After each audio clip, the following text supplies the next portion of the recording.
뉴스킹 박지훈입니다.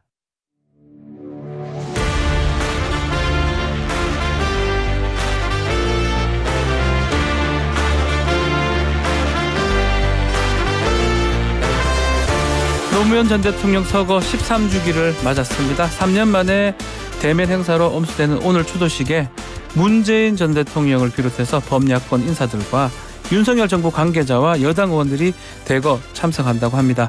새 정부가 출범했고 지방선거를 앞둔 이때 우리가 새겨야 할 노무현 정신은 무엇인지 노무현 정부에서 통일부 장관을 역임했고 현재는 경기도 교육을 책임지고 있는 이재정 교육감 연결해서 이야기를 나눠보겠습니다. 교육감님 안녕하십니까? 네, 안녕하세요. 이재정입니다. 네, 우리 교육감님이 노무현 정부의 마지막 통일부 장관을 지내신 거죠? 그렇습니다. 네, 그리고 마지막 네 임기를 그때 같이 마쳤습니다. 같이 이제 마치셨는데 14선언이 아마 2007년도로 기억을 하고 있는데 그때 기억이 선명하시겠네요. 아, 그럼요. 그건 정말 잊을 수 없는 우리 역사죠. 예. 네, 14정상선언을 발표하던 그 평양에서의 현장이 네. 아주 지금도 생생하게 기억이 납니다.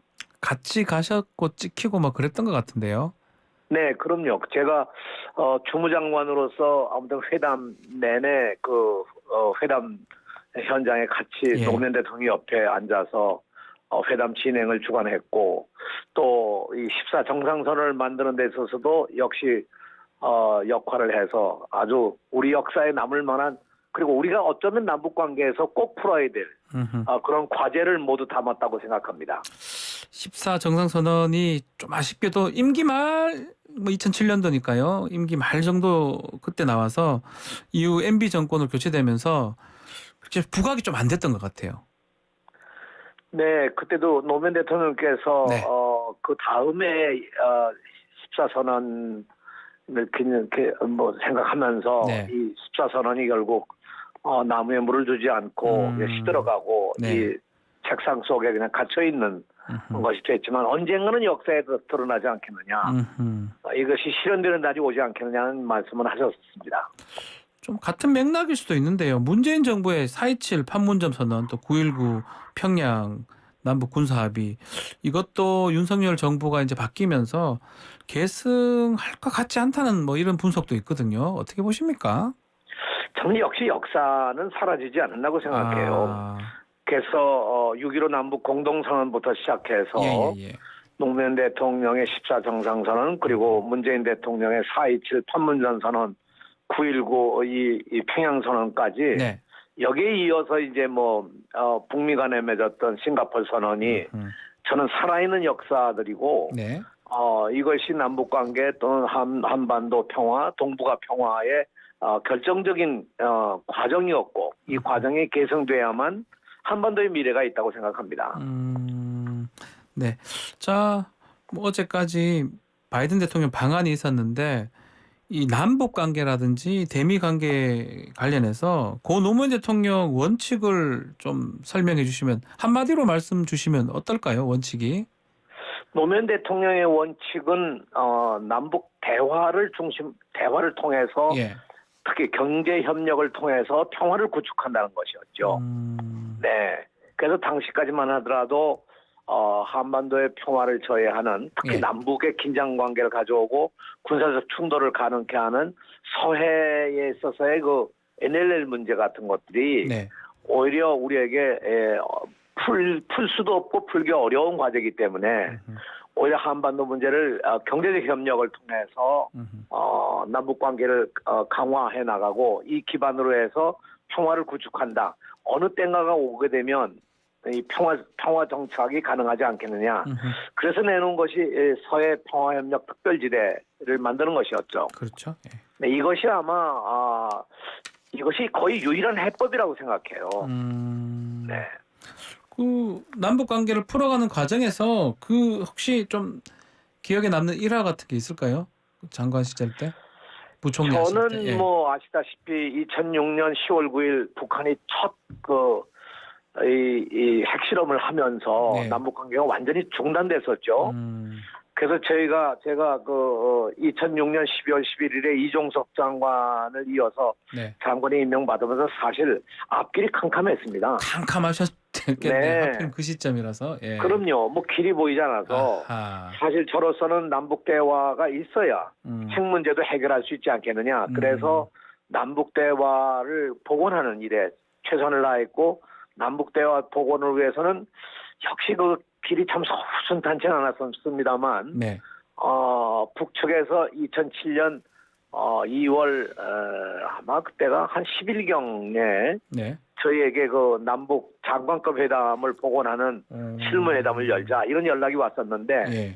그때가 막 그 북경에서는 그 한반도 평화를 위한 육자회담이 열리면서 아직도 합의가 이루어지지 않았던 그런 상황이었었거든요. 네, 하여튼 그런 여러 어려운 상황에서 마침내 그해 2007년 2월 말에 남북 장관급 회담이 복원되면서 네. 모든 게 풀렸다고 생각합니다. 뭐 기억이 나신다 이 말씀이네요. 네. 자, 다시 또 노무현 대통령 그 정부 참여정부 시절 때 뭐 이라크 파병이라든지 한미 FTA 체결 이게 사실은 좀 논란이 많았었거든요. 지지층들도 이거 하면 안 되는 거 아니냐라고 하는데 국익을 위해서 외로운 결단을 했다 이렇게 노 대통령 얘기를 하셨는데 지금 그 결과를 역사가 어떻게 평가한다고 보십니까? 저는 뭐 굉장히 중요한 네. 중요한 한반도 한국 경제의 중요한 전환점을 만들었다고 생각해요. 특히 그 한미 FTA는 한국과 미국의 외교적 관계까지도 네. 거의 동등한 위치에다 올려놓았다고 그렇게 생각하는 거고요. 동시에 가장 중요한 합의가 이루어진 그 후에 그만 폐기되고 말았습니다만 그 부칙에 네. 개성공단의 생산품을 우리 메이드 인 코리아로 인정을 받는 그 과정을 그 부칙에 넣었었거든요. 그 역외의 생산품에 대해서도 우리가 FTA에서 그걸 인정한다는 걸로 가서 대단히 중요한 사항이었습니다.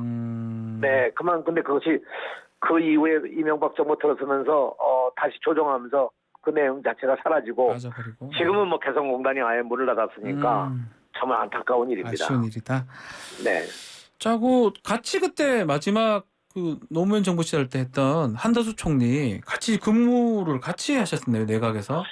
그러면 같이 근무했고 정상회담 끝난 다음에 한덕수 총리와 북측의 그 김영일 총리 간의 회담, 공식적인 총리 회담을 처음이자 마지막 열은 거죠. 서울에서. 네네. 네. 그때 이제 한덕수 총리를 제가 같이 해서 그 총리회담에서 구체적으로 14선언의 일종의 실행 파일을 만들었습니다. 네. 특히 개성공단의 삼통 문제 이런 것들을 다 합의해내고 심지어 남북 이산가족의 만남에 관해서도 원칙적으로 다 합의를 다시 해내고 굉장히 중요한 합의였어요. 이 한덕수 총리와 북쪽의 김영일 총리 간의 합의라는 게 대단히 중요한 14선언의 후속 조치였죠. 두 분이 같이 잘 맞춰서 일을 했던 것 같은데 이번에 추도식도 참석을 한다고 하긴 하는데 민주당의 윤건영 의원이 참 한 번도 안 찾은 거에 대해서 좀 불만이 있었던 것 같아요. 섭섭함이라고 할까요? 그렇게 한 번도 안 오다가 이제 왔다면서 섭섭함이 좀 있던데 어떻게 보셨습니까? 그 당시 한덕수 총리가 미국 아마 대사로 나가 주미대사를 했었습니다. 예. 됐죠. 예. 그런데 이제 우리들이 참 섭섭하게 생각하는 건 어떻든 간에 한덕수 총리가 노무현 대통령의 마지막 총리였는데 그 상중에 문상을 안 온 거에 대해서 대단히 유감스럽게 생각하는 건 누구나 다 같은 감정이죠. 네, 그게 풀어지지 않은 상태에서 여기까지 온 셈입니다. 아직까지 좀 그런 게 있다라는 말씀이시네요. 네, 그러니까 우리 문화 속에서 보면 어른이 돌아가시면 당연히 우리가 문상을 하는 거 아니겠어요? 네, 조문을 하고 가족들을 위로하고 그런데다가 노무현 대통령께서 정상적으로 그냥 이렇게 세상을 뜨신 게 아니라 참 비극적으로 이 정치적 상황에서 생을 마감하신 건데 하여튼 그런 안타까움 속에서 오늘도 저도 내려갑니다만 아주 먹먹한 마음으로 여전히 내려갑니다. 만나면 혹시 무슨 얘기 하고 싶습니까? 한덕 총리 만나실 거 아닙니까? 글쎄 뭐 제가 말할 기회가 있을까요? 뭐 만날 기회는 아마 그렇게 없을 겁니다. 안 마주치고 싶다. 그건 아니죠. 안 마주치고 싶다. 이건 아니죠. 그건 아닙니다. 그건 예. 아닙니다. 뭐 오늘 그 자리에서 무슨 얘기를 하겠어요. 네. 그러네요. 본인이 아무튼 뭐 생각해서 앞으로 자기의 삶을 좀 더 정직하게 가져가면 좋겠다고 생각합니다. 네. 자, 윤석열 대통령도 대선 기간 동안에 노무현 전 대통령 존경한다 이런 걸 여러 차례 표현을 했는데 두 사람이 닮은 점이 있는 건지 그리고 윤석열 대통령이 노무현 전 대통령의 어떤 점을 닮았으면 좋겠습니까? 교육감님. 노무현 대통령의 가장 중요한 건 원칙이었죠. 예. 네, 원칙이고 원칙을 지키고 반칙을 하지 않는 그야말로 반칙을 하지 않도록 하기 위해서 최선을 다했다고 생각합니다. 어떤 의미에서 보면 이 그분의 원칙이기도 하지만 그 당시 정치적 원칙이 반칙을 하지 않는 걸로 가자는 것이었고 그것이 지금도 정치권에서 지켜지면 좋겠다고 생각을 합니다. 네. 너무나 많은 반칙이 있고 너무나 많이 원칙이 무너지는 상황을 보면서 정말 안타깝습니다. 원칙을 그리고 걱정스럽습니다. 네. 우리 노무현 정신 우리 지방구도 타파, 또 탈권위, 수평적 리더십 우리는 또 그런 얘기도 하긴 하거든요. 요거하고 원칙도 연관성이 있는 겁니까? 어떻게 보십니까? 가장 중요한 거죠. 이 정치적으로 우리 지역이 약간 균형 있게 발전해야 된다고 하는 건 가장 중요한 일이었고 네. 그래서 사실은 지금 세종시가 만들어지지 않았나요? 그런 의미에서 세종시만이 아니라 지금 혁신도시도 만들어지고 지방 분권 시대에 그야말로 제가 경기도 교육감을 해보니까요. 네. 이거 지방 분권이 너무 중요한 거구나 하는 생각을 절실히 합니다. 그 기초를 놓은 게 역시 김대중 대통령 때와 노무현 대통령 때 그것이 일정한 정도 완성이 됐다고 생각하고요. 네. 또 하나 중요한 거는 아무튼 노무현 대통령이 시행했던 여러 가지 지역 발전을 위한 제도적인 것들 네. 이런 것들은 지금도 참 중요한 가치가 있다고 생각합니다. 네. 경기도 교육감 오랫동안 일을 하셨는데 교육을 통한 노무현 정신의 계승 이런 얘기를 강조를 많이 하셨는데요. 성과를 한번 짚어주시면 좋을 것 같습니다. 아까 말씀드린 바와 같이 네. 그 자치라고 하는 것이 지역자치만이 아니라 교육자치. 모든 부면의 자치를 생각하셔서 네. 장관들에게도 굉장한 권한을 다 이양을 해주신 셈이었거든요. 네. 그래서 사실 제가 지난 8년간 경기도 교육을 하면서 가장 중요한 발전이 있었다면 역시 교육자치 그리고 교육자치는 학교자치로 이루어져야 된다고 예. 하는 것 그것을 중심에 두고 이 학생 중심의 교육을 할 수 있도록 한 건 노무현 정신이라고 저는 생각합니다. 학생 중심이 노무현 정신이다. 6.1 지방선거 이제 불출마를 하시잖아요. 네네. 다시 이제 왜 삼선 안 하시는 것 말씀도 좀 주시고 또 8년간 경기도 교육감 근무를 해온 소회도 한번 말씀 주십시오. 네, 8년간 저는 정말 경기도가 가장 큰 규모의 교육이거든요. 예. 전국 교육의 27%를 차지하고요. 제가 8년간 하면서 가장 중요한 건 어떻든 혁신학교를 한 57%로 높여서 네. 이 혁신학교가 학교에 자유를 주는 겁니다. 그리고 미래교육에 대한 하나의 키트를 만들고 그 4.16 민주시민교육원을 만들어서 4.16 정신도 우리가 다시 한번 되새겨보자는 걸로 제 임무를 대략 마쳤다고 생각하는데요. 네. 그래서 제가 이번에 삼선 출마를 하지 않은 이유는 하여튼 젊은 후진에게 길을 좀 열어줘서 젊은 세대들이 이제 들어와서 이런 여러 가지 정책들을 그대로 잘 계승 발전해 나갔으면 좋겠다. 뭐 이런 생각에서 제가 이번에 물러났습니다. 네. 다른 네. 정치라든 다른 생각은 또 있는 거 아니십니까? 다른 계획은 없습니다. 네. 이제 안 하십니까? 네네. 알겠습니다. 추도식 잘 다녀오시고요. 네. 자, 오늘 말씀 여기까지 듣겠습니다. 감사합니다. 네, 고맙습니다. 안녕히 계십시오. 네, 이재정 경기도 교육감과 말씀 나눴습니다.